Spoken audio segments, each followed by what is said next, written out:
The Lord be with you. And with your spirit. A reading from the Holy Gospel according to St. John. Glory be to you, O Lord. At that time, Jesus said to the Jews who had believed in him, "If you abide in my word, you are truly my disciples, and you will know the truth, and the truth will set you free." They answered him, "We are offspring of Abraham, and have never been enslaved to anyone. How is it that you say you will become free?" Jesus answered them, "Truly, truly, I say to you, everyone who practices sin is a slave to sin. The slave does not remain in the house forever. The Son remains forever. And so if the Son sets you free, you will be free indeed. I know that you are offspring of Abraham, yet you seek to kill me, because my word finds no place in you. I speak of what I have seen with my father, and you do what you have heard from your father." They answered him, "Abraham is our father." Jesus said to them, "If you were Abraham's children, you would be doing the works Abraham did. But now you seek to kill me, a man who has told you the truth that I heard from God. This is not what Abraham did. You are doing the works your father did." They said to him, "We were not born of sexual immorality. We have one Father, even God."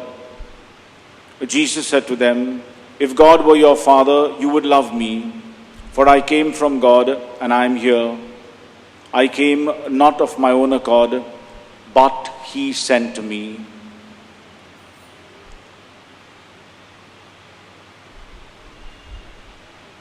The Gospel of the Lord. Praise to you, Lord Jesus Christ.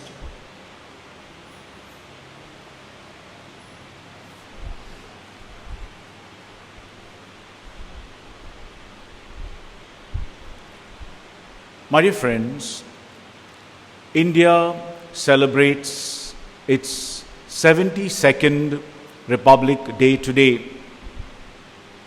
And even though we gained our independence, as you know, on the 15th of August 1947, we did not have the power to govern ourselves. We were governed by the British. It was only on the 26th of January 1950 that India became a sovereign, socialist, secular, democratic republic.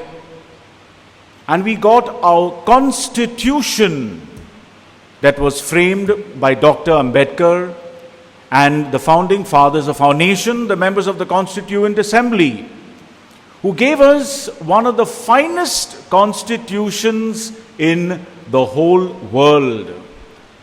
The constitution that is based on the values of justice, equality, liberty, and fraternity. My dear friends, this English word republic comes from the Latin words res publica. And what does it mean? It means that the state has the power to govern itself. And this power resides in the people. And the people in turn invest this power in their elected representatives. That is, the members of the government.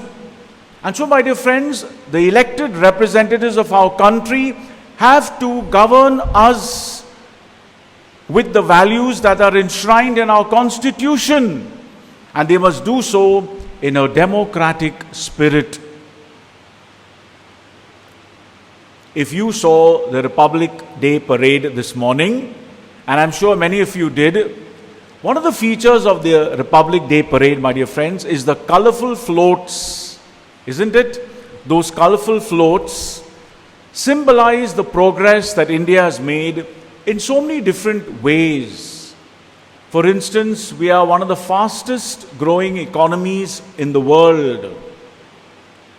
We have embraced globalization, and at the same time, we have not lost our identity. We are making tremendous strides in the fields of information technology, biotechnology. Imagine, India is one of the leading countries in the world that is developing the vaccine against the coronavirus. Our life expectancy, my dear friends, at the time of independence in 1947 was only 21 years. Only 21 years. Today, the life expectancy is 69 years in India. We are the largest democracy in the world. And so, my dear friends, on one side you have the colorful floats that are symbolic of the tremendous progress that we have made in so many different fields. And what do you have on the other side today in Delhi? I'm sure you know this. Many of you are shaking your heads. We have the protest of the farmers. The farmers have come to Delhi, are braving the very, very cold nights and so many other struggles because they are protesting against 3 farm laws that are going against their fundamental rights as farmers. And at the same time, these laws are going against the fundamental rights of many of us as citizens of our country. And so, my dear friends, these farmers are not just fighting for themselves.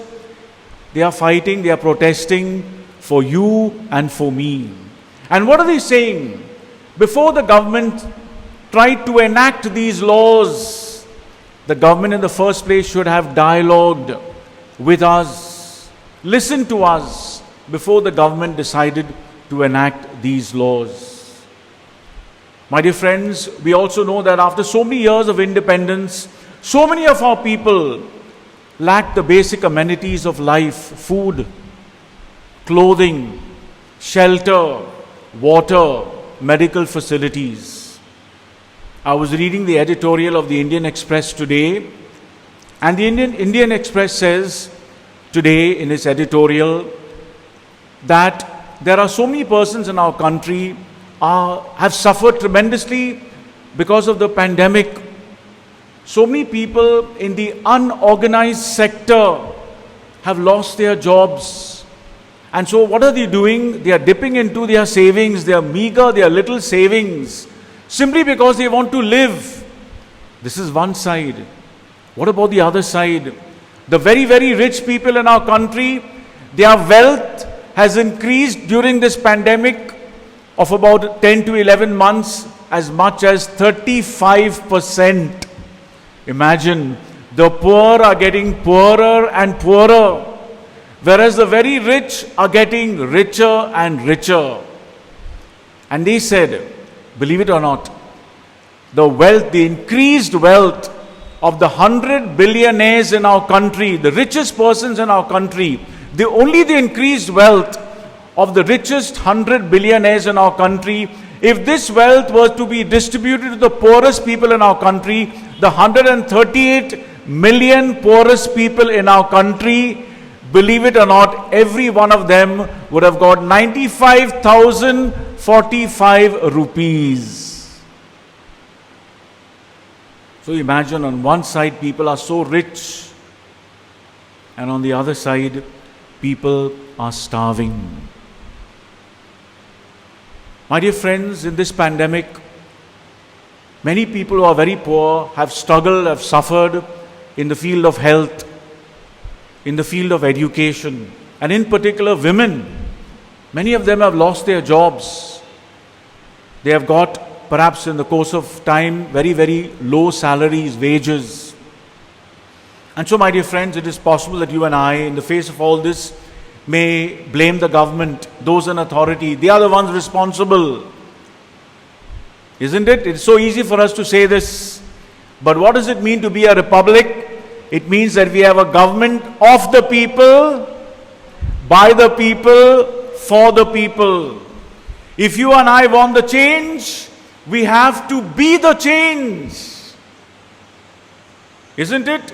If you and I want the change, we have to be the change. And so, my dear friends, let us take charge of our country and of ourselves, and let us strive with the help of Christ, who is the way, the truth, and the life, to make a difference. We spend a few moments praying for our country in silence.